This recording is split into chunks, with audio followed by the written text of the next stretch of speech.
everyone, and welcome back to the Debonair Details YouTube channel.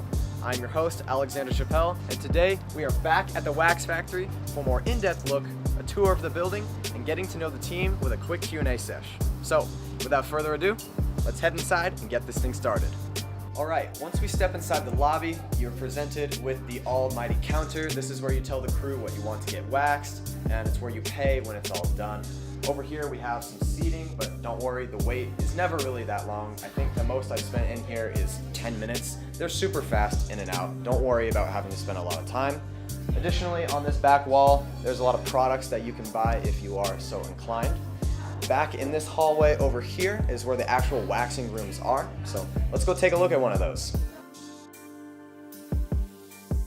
Alright everyone, you saw a little bit of this room in my last grooming video, but now we're here to take a closer look and actually learn the space and see what's actually going on. So go ahead, take it away. Alright, so when you come in here, typically, especially for things like eyebrow waxing, you're gonna see this cart. This is kind of where we keep all of our stuff. Over here we have tweezers, obviously for tweezing eyebrows or anything extra. There's scissors over here and little wands to brush through. We carry a Neosporin up here at all times in case somebody has a tear from using acne medications. It's a big thing, especially with teenagers, is that a lot of teenagers might use some sort of acne medication and that can make their skin ultimately thin. So sometimes you experience tearing and that kind of thing. So we just have that just in case. Baby oil is for coating skin, actually, people who have acne. You can coat their skin to kind of add an extra layer of protection. We have witch hazel. Witch hazel is what we put on afterwards. It kind of soothes the skin, helps with redness and that kind of thing. And of course, barbicide. This is where we can put all our metal implements and that kind of thing for sterilization. Then of course we have our two different kinds of waxes. We have a sensitive zinc oxide wax, which is for only faces. And then we have our honey wax, kind of an all-purpose for body waxing and things like that. We never go over things more than twice, so everything is always really safe. And then inside of our stuff, of course, we have all of our cloth. We cut all of our cloth ourselves, and we use a utility cloth called muslin that just adheres to this. We strip wax, obviously, here, so kind of adheres to the wax a little easier. We have eyebrows, little sticks for that, and then big sticks for like any big body parts and that kind of thing. We have some stuff too, if we were to accidentally get wax on your clothes or something. We have Sure Clean, which smells terrible, but gives all the wax off everything. And then just citrus to kind of wipe the bed down after you're done being on it. And yeah, that's kind of everything we have that we use here. Awesome. So you see guys, it's not scary.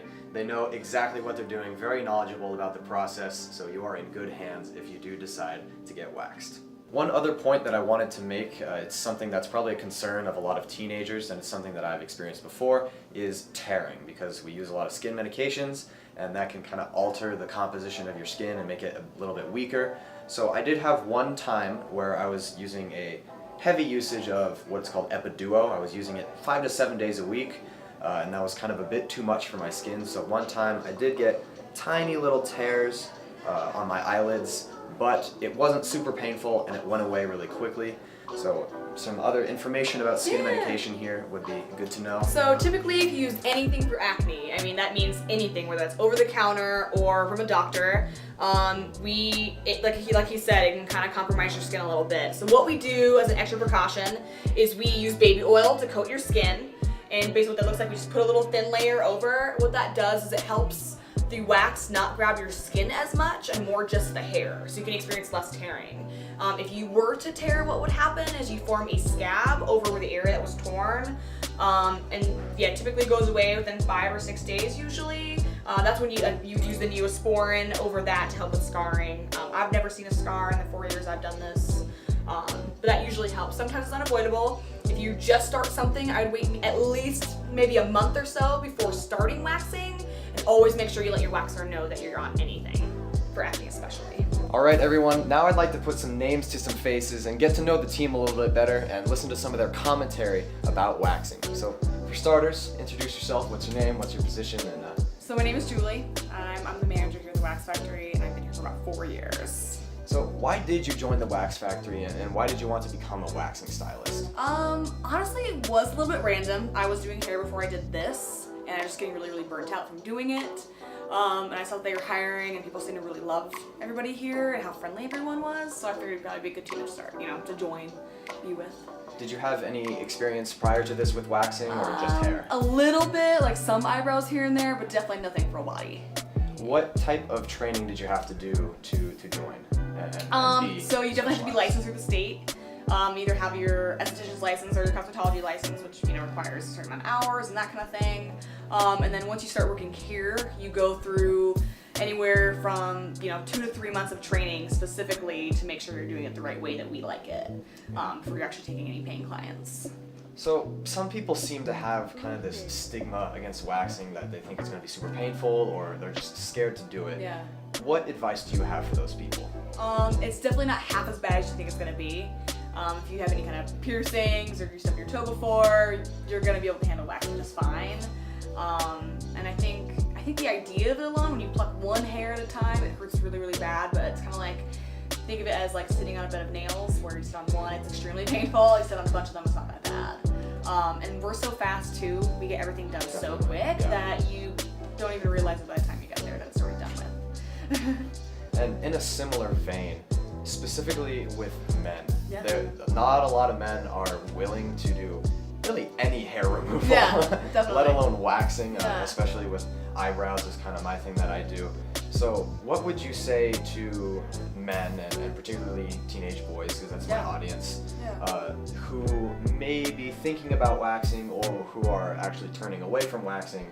Because I think it's more of a feminine thing. Exactly. Yeah, it's definitely becoming way more mainstream that men are starting to do it more. I think everyone's kind of starting to realize that, men also want to look good too. It's definitely something you shouldn't be afraid of or think is, the stigma that, like you said, the stigma that holds on to it is kind of ridiculous, in my opinion. But yeah, do it. Whatever makes you look good and feel good, you should absolutely go for it, I think. But a lot of men are starting to do it a lot more often, especially young teenage kids are starting to realize girlfriends are picking them out like, hey, like, you need to get rid of the middle or things like that. So do it. Try it once. You'll probably fall in love with it, and then you'll be obsessed with it and stick to it probably. One question that I would have as a viewer, how much does it cost to get, like as a male viewer, how much would it cost to get waxed for eyebrows? Yeah, just eyebrows are $10. So that's it. It's really, really fast. I mean, it probably takes like a quick 5-minute appointment, if that maybe. I mean, I was gonna say, like, have you even ever waited that long when you come in here? No. Yeah, it's super, super fast. I mean, we don't have to do anything as far as the men facial waxing and that kind of stuff. You don't have to do anything too sculpted. You can keep it more masculine looking. I think everyone gets this idea too that if you wax your eyebrows, it's feminine, and if it's gonna look feminine, I'm gonna look like a girl, and that's definitely not the case, So yeah, you can keep it extremely masculine, bare minimum. But yeah, it's only $20, so it's worth it. Awesome. Well, everyone, that wraps up today's video on Debonair Details. I want to give a huge shout out to the Wax Factory for doing this collaboration with me. It's been a ton of fun, and I'm so happy that I was able to promote this awesome business. If you're interested in getting anything waxed for yourself, all of their information will be in the description below. And if you go because of this video, tell them I sent you. Anyways, I hope you found this entertaining and helpful. Thank you all so much for watching, and I'll see you in the next video. Ciao!